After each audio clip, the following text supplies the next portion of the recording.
Hey guys, I'm back. It is me, John Avenger, once again, and welcome back to House of Horrors Movie Month. And this time I'm talking about a classic monster movie from 1933. The classic, the one and only, the best of the entire franchise, the original King Kong. That's right, with Kong versus Godzilla in 2 years, I needed to review this classic 30s film that I saw when I was a kid. I saw it many times. I've never seen it in the theater. I've seen the remake from 2005, and I've seen plenty of the other films at home. The Son of Kong, uh, King Kong versus Godzilla, and so on. And yeah, this movie stars Fay Ray as Ann Darrow, the blonde, beautiful Canadian actress from Canada, and she is the blonde bombshell in the movie. Basically, uh, these people, what's this called? Robert Armstrong is on a boat that's sailing to an island. He wants to film this movie for to take it back with them to New York, so that they can get Kong to perform for people as the eighth wonder of the world. And basically, the story. They get to the island. Islanders stop them. They try to sacrifice a blonde to Kong. He takes a liking to her. You see all these gorgeous creatures in stop motion, dinosaurs and whatever, and I think lizards and what have you. And it's a really magical film from 1933. It's about 100 minutes long. It's not 3 hours. It's about an hour and 40 with the overture, an hour and 44 minutes. So it's not too long. The special effects, the stop motion animation by Willis O'Brien still holds up today. The movie's almost 100 years old. In about two more decades, it'll be 100 years old. I think by 2023, it'll be like 90 years old. And there's a Broadway show that's going to be debuting this year in the fall, which is awesome. I hope I get to see it. But yeah, what can I say about Kong? He's a giant ape, and he wrecks shit, and he wants to stay on his island, but they don't want. They want to take him to put him on exhibition, and of course he doesn't like it. He gets loose, and he kills people. I mean, he does kill a couple of the islanders because they don't know that he doesn't know his own strength. He's a ravaging machine, but he's a likable character, and he is the star of the movie once he shows up on screen. It doesn't take an hour and a half for that to happen here. People's like, oh, it's dated. It's not dated. The acting is beyond belief. Bruce Cabot is the lead guy. Jack Driscoll, he falls in love with Fay Ray. I mean, who wouldn't? I mean, she was a beautiful woman, always has been, and always will be. And he's the I think the captain of the ship. And he embarks on this wonderful adventure trying to save her.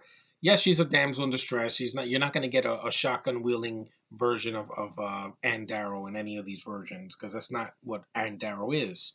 This is what her character was. She was a blonde bombshell, but she's a likable character, and she's not a feminist, and she still has a mind of her own. And Fay Ray sells it with those large, friendly eyes. And of course, Kong, the effects, like I said, they still hold up. Willis O'Brien stop motion.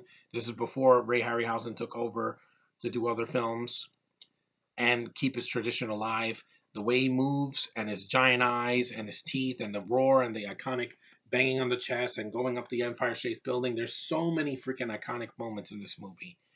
The scene where they first see Kong on display and he gets out.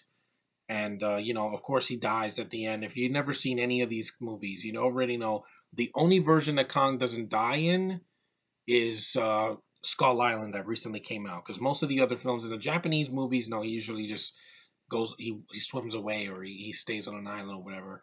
But in this one, of course, is the iconic scene where the airplanes are shooting at him and he falls.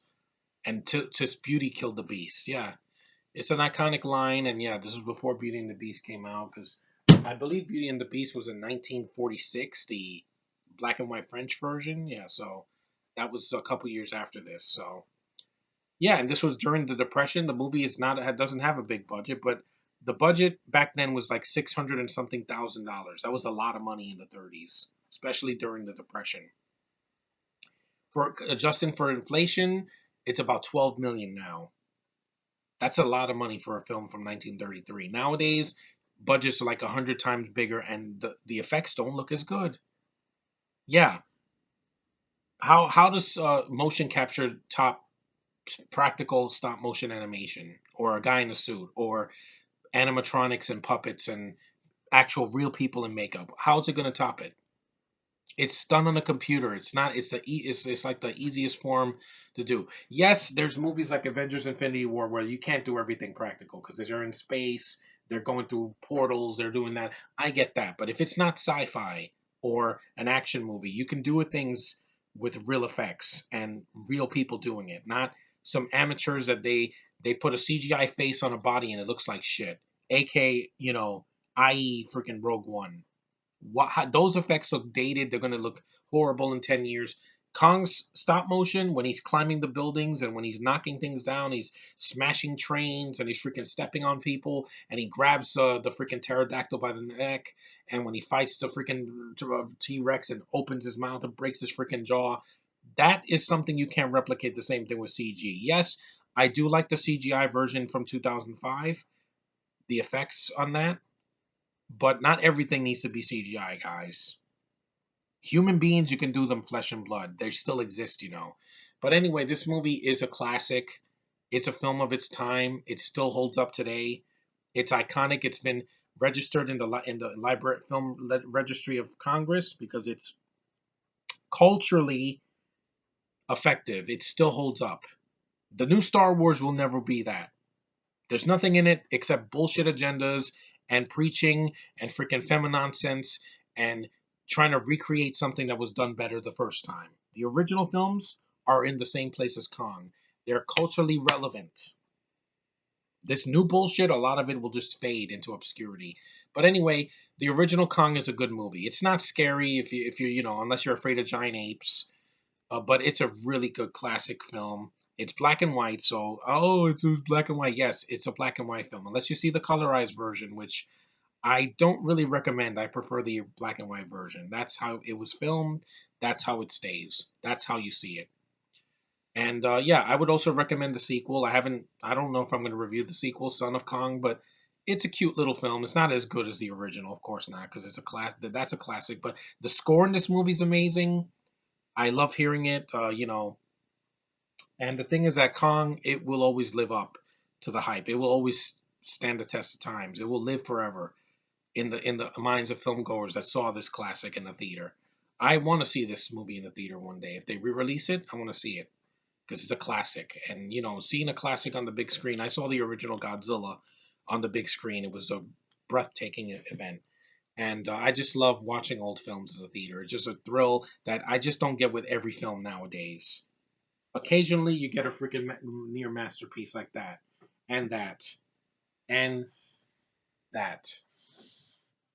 But nowadays, with all these big budget movies where they're trying to just make a statement instead of entertaining people, that's what pisses me off about films now.